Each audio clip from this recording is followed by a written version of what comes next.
talk about few slides about how to read a mammogram, and next about the mammographic limitations of mammography, and actually not advanced work, actually extended works of breast imaging. So our learning objectives today are mammography and its difficulties, what we are daily practice we face, advanced radiological works on BCS patient, and evaluation of axillary lymph node, that what the surgeons and the oncologists usually face in difficulties evaluation of axillary lymph node metastasis. So now take a quick glance how to read a mammogram. This is a CC view, that is craniocaudal view, and this is a MLO view, that is medial oblique view. How we read a mammogram in a nutshell: we place the CC view of right and left breast side by side and MLO view side by side. So we can compare each other. In CC view, we compare upper third, middle third, lower third. And in MLO, same, upper third, middle third, and lower third. Next, some vital area, that is subareolar area and pectoralis, behind the pectoralis major muscle. This area, these are the hidden area. We should pay attention in this area. And we also see about the skin thickness and nipple retraction. So in this image, what we see here, there is a mass here. We see in both CC and MLO view, and the characteristics of the lesion. So this is a high density lesion, margin speculated. So we can easily recognize this type of lesion. So after learning this mammogram, how to learn a mammogram, yes, I am now compatible to read a mammogram. So I sit in front of a view box and they give a mammogram like this. So life is not so easy, you see. Finding out a carcinoma from this dense breast is very problematic. So this is our practically what we face here. So when a screening mammogram come to our view box like this, it is really very difficult for us to search a mammogram from this patient. Why this problem happens? Before going to details about it, so what is ACR breast density? American College of Radiology characterize the breast density into 4 categories, that is A, B, C, and D. In A, the breast is predominantly fatty and less than 25% of glandular tissue. That is, it is like this. This is grade A. This is ACR density A. In B, 25 to 50% glandular tissue. So we call it scattered area of fibroglandular tissue. In C, that is fibroglandular tissue is 50 to 75% and it is heterogeneously dense breast. In density D, the breast is entirely dense. So what is the importance of this density? As I showed you earlier, how easily we can see the lesion in this slide and how difficult it is here. So this is the importance of categorize the breast density. The higher the breast, that is higher, sorry, that is, you see, the higher the breast density, the lower the sensitivity and specificity of lesion detection. We should keep in our mind when reading a mammogram, and when a radiologist did a mammography report, if it is a negative in a dense breast, it does not mean it is always a negative. So overall breast composition in Bangladesh women, in our center we do a data. What we see in this data, you see 30 to 35%. Actually the lesion, we start mammogram in our center from the age of 30. But due to age group, I included 30 to 35. Actually this is from only the 35 years. You see the density of breast, the fatty breast is more, and the density D, it's the arrow, yeah, this is the arrow. Now our main attention from start 36 to 40 age. You see in the age group 36 to 40, in percentage you see the breast is mostly heterogeneous. The breast is mainly heterogeneous. From 41 to 45 groups, base is mainly heterogeneous. And as the age increases, the breast density become fatty. You see, the breast become fatty. That is from 51, you see, the A density is high. That is the predominantly fatty breast starts from the 51 to onwards. But from the 35 to 50, you see, the C density, that is, the breast is dense, heterogeneous breast density. Why I am saying this? Why I am showing this heterogeneous dense breast in 36 to 50 age group? Because most of the country, they start their screening program. Some of the countries start their screening program from the age of 40, and some of the countries start their screening from the age of 50. When you do a screening program from the age of 50, you see the breast is entirely fatty. So it is very easy to pick up a shuttle lesion. As the age group 40, it is not so easy. What happened in our country, it is not the country, it is where I am practicing in a work with Professor Salma Sultana Madam and Professor Raihana Walshumi. This is our center-based data. What is the age incidence of our center in 2018? You see, in 2018, from the age group 26 to 30, 3% patient was from the age 26 to 30. And who was the highest age group? You see, 36 to 40 age groups. So if we screening program starts from the age of 40, what happened?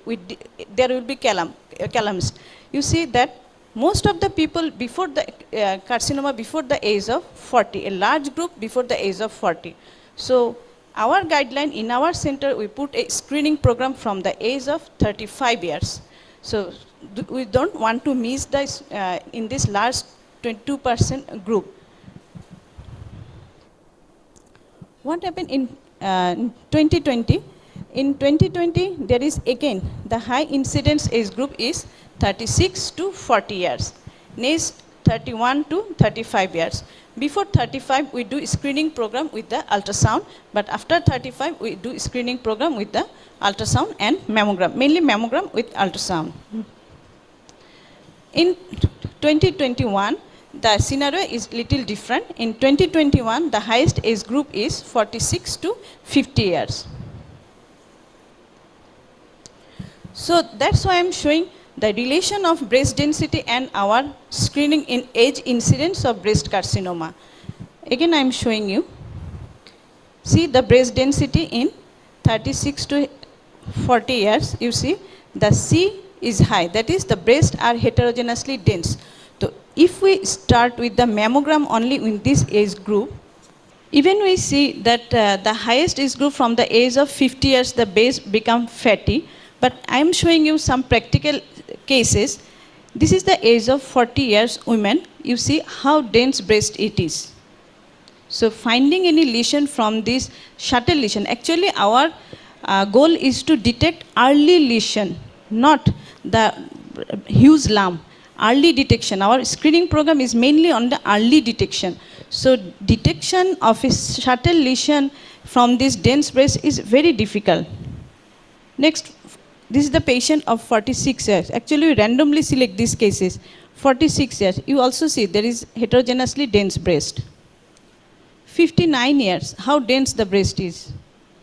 62 years. How dense the breast is.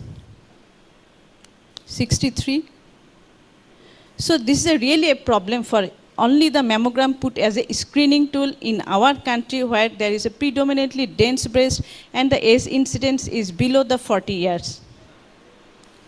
So we need additional imaging with the mammography. We can put different data, different countries put mammography with tomosynthesis, that is 3D mammography, in addition to mammography to detect the more cases, and some country put mammography and ultrasound to detect more cases. So both of these digital tomosynthesis and ultrasound has merits and demerits.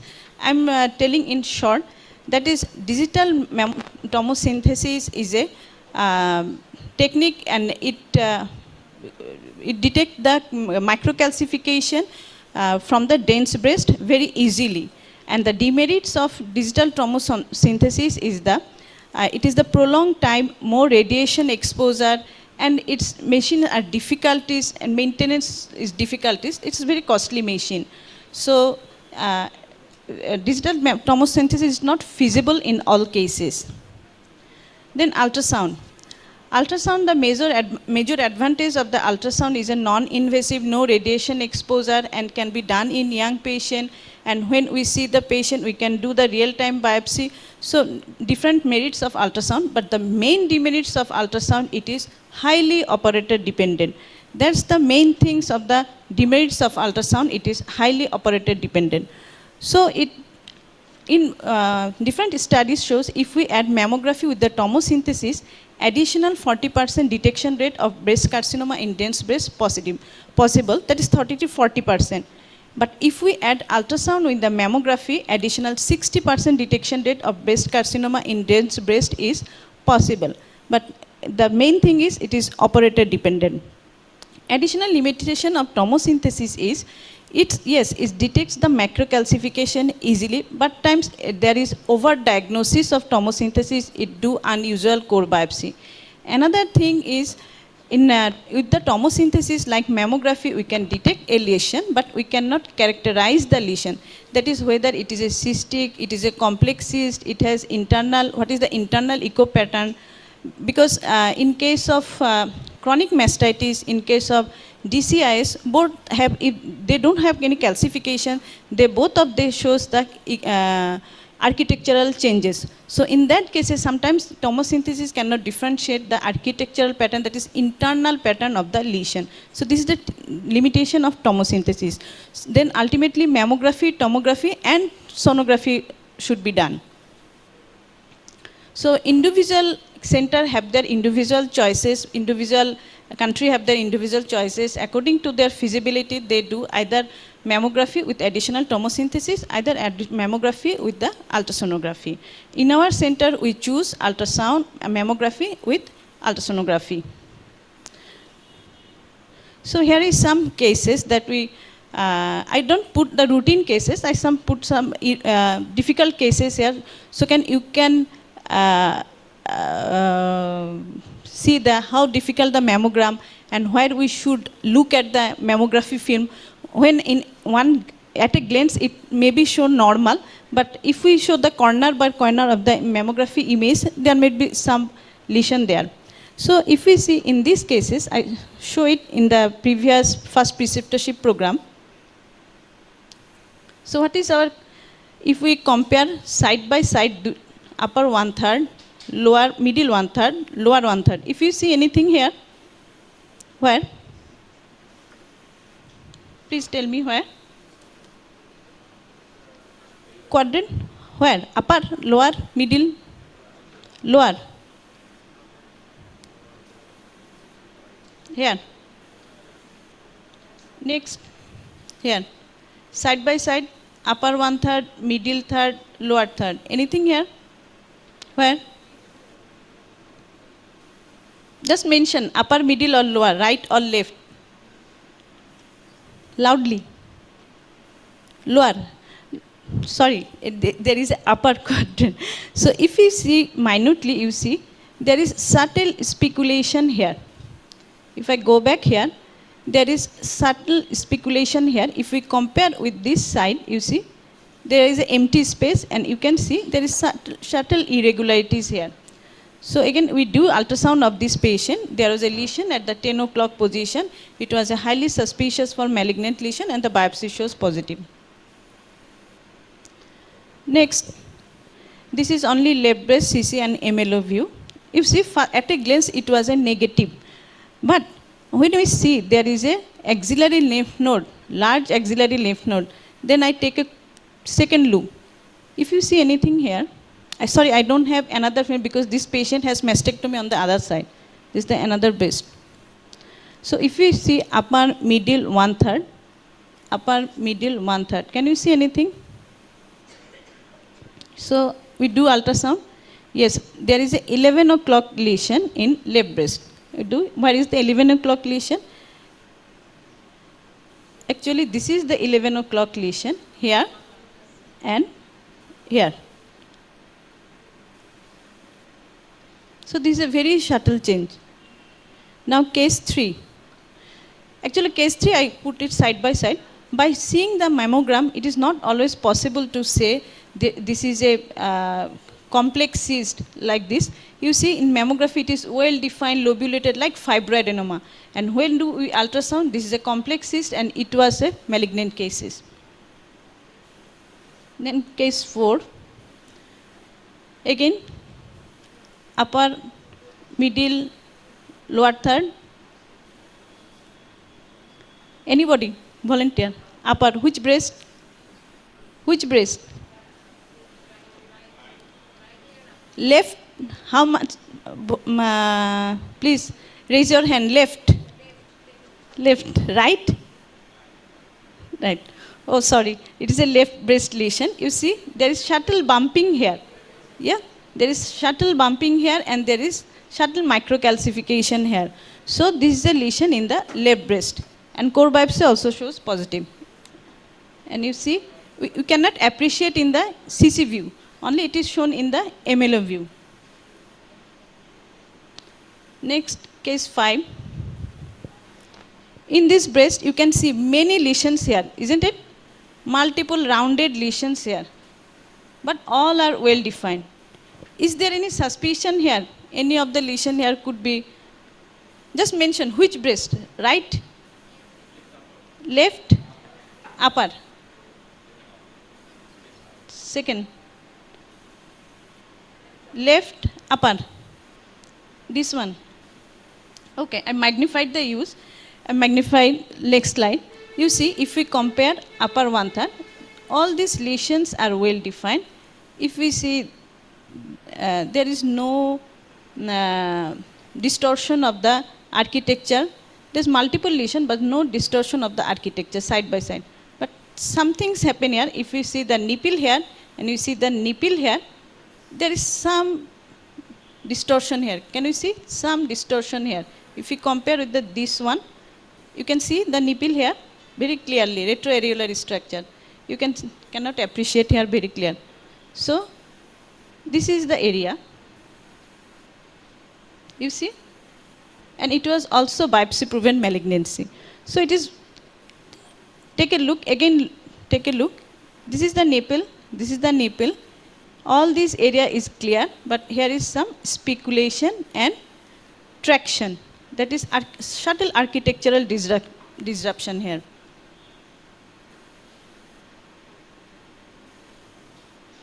Second case, it is little bit easy. Which breast? Left. So not always lesion appear as mass. Most of the cases, lesion appears as subtle irregularities, atypical increased density, asymmetrical density. You see, actually this is not appearing as a mass. There is some asymmetrical density and associated with calcification, both micro and macro calcification. So it is not necessarily breast carcinoma will appear as always mass-like structure. Some asymmetry in the density, some architectural disruption, only microcalcification. These are the features of MEM. So this is a case, you see. There is an upper and inner quadrant. This is the lesion. These have both micro and macro calcifications. Next, case 7. So this is interesting case. In which breast the lesion is? In MLO view. Both right or left, or only right, only left? Both case. Raise your hand, both breast. Right? Only left? Okay. Right? Both breast. How many of you both breast? Okay. Only left. Left. Okay. Most of the cases are both breast. Okay. Now explain me. Some RMLO there is this asymmetry density also. There is asymmetry density. In left breast also there is asymmetry density and there is also asymmetry density.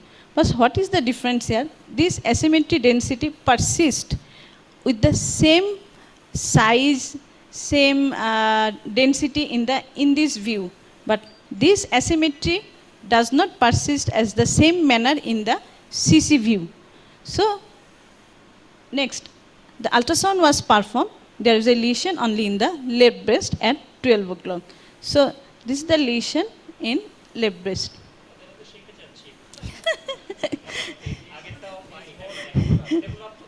Yes.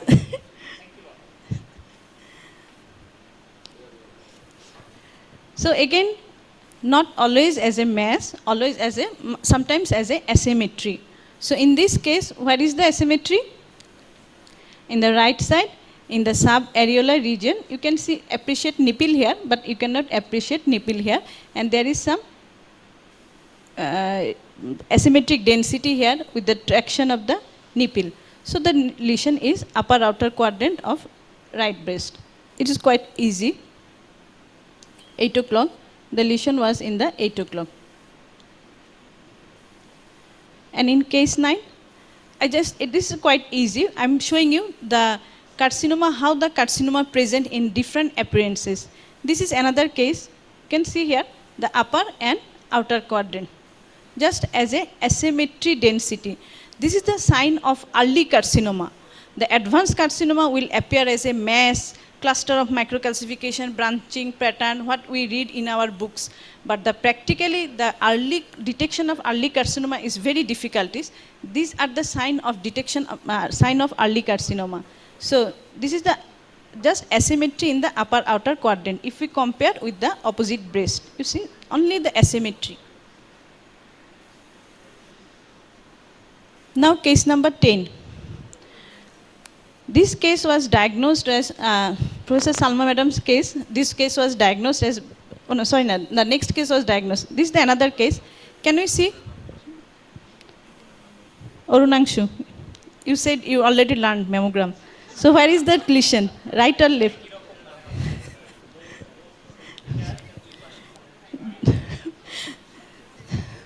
So if we compare upper one-third, middle third, and lower one-third. Can you see in the lower one-third asymmetry? Is there any asymmetry in the lower one-third? I am putting line here. Left. There is subtle asymmetry here, and this is here. And this asymmetry is the irregularities. So the lesion is very subtle, and it is in the lower inner quadrant of left breast. So you have done enough learn. Next. So next, this is a very fatty breast, and patient presented with a breast lump. In which breast the lump is?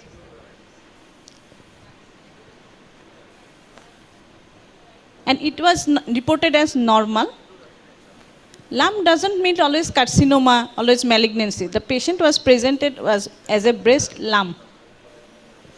Okay, again, always maintain the rule.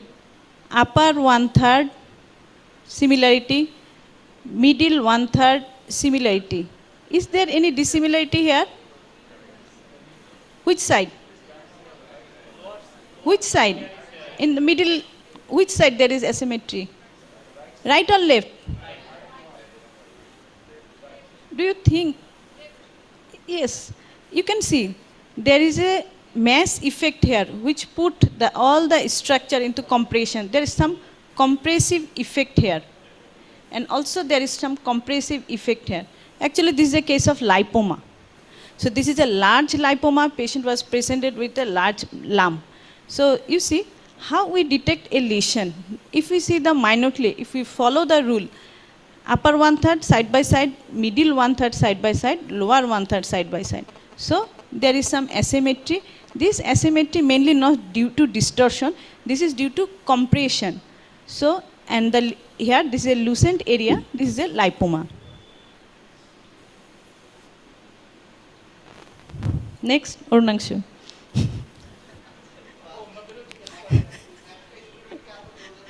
না student বসে শিখে গেছে withdraw করছে আচ্ছা আচ্ছা withdraw করছে এখন মাফ করে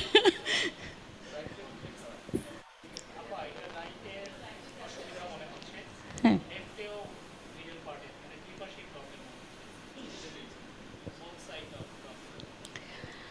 Actually, what is the type of breast density here? This is a very dense breast here. It's a very dense breast. We do not see any lesion here actually. During ultrasound, I find a lesion, left breast 8 o'clock, and it is a very isoequic. Isoequic means it is isoequic to, you see, the breast fat. The fat and lesion almost same. And we retrogradely searched the lesion in the mammogram.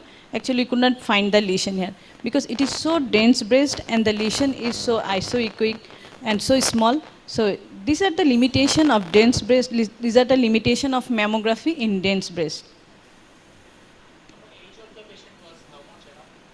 Most of the patient about 45, 50, like this.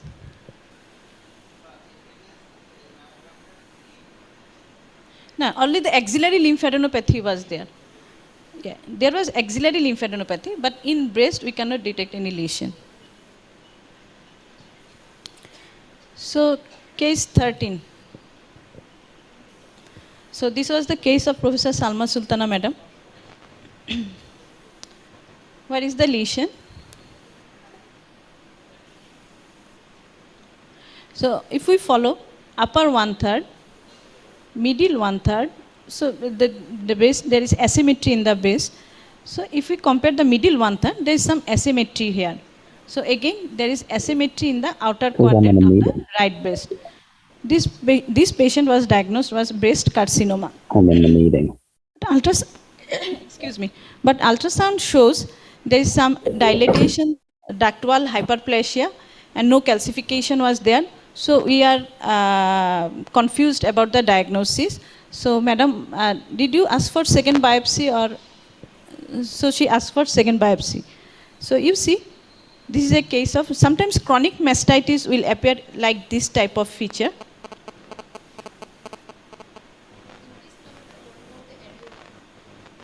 Yes, madam, there is some skin thickening and areolar retraction, but this also happens in case of chronic mastitis. So only by seeing the nipple retraction and skin thickening, which sometimes we cannot exclude it from the chronic mastitis and the carcinoma. So is it necessary to do a mammogram when it has so many limitations? Why not only ultrasound? I first mentioned that ultrasound is a highly operator dependent, and mammography and any screening tool should not be operator dependent. That's why mammography should be put in our first screening tool, not ultrasound. So what is our main goal? Our main goal is to detect the early diagnosis, shuttle diagnosis. So if you see in this mammogram field, so this is the magnification view. This cluster of microcalcification, it is not possible to detect in the only doing the ultrasound. So that's the mammogram is important for detection of early breast carcinoma. And secondly, though this is a fatty breast, sometimes in dense breast, this type of deep-seated lesion in a huge breast, sometimes the sonologist may miss the lesion, this deep-seated lesion in a huge breast. So that's why we could not put the ultrasound into our screening tool. It is the additional tool for screening. We can put the additional tool in dense breast. So in case of case 14, where is the lesion? It is quite easy. I just showing it. Where is the lesion? Right or left? It's very easy. Left. Which one the lesion? This one or this one? Which one? Here. No, this one. Here. Actually, this is a both are the lesion. This one and this one. You see? This one and this one. This is a multifocal lesion. So this is a multifocal lesion. Don't stop by seeing the one lesion. There may be multifocal lesion. That's why I put this slide. There is a two lesion here. This one and this one. So the next slide. This is I ever see the slides in my radiology career. So explain it. I tell my technologist, if we explain this image, I will give you reward, but she failed.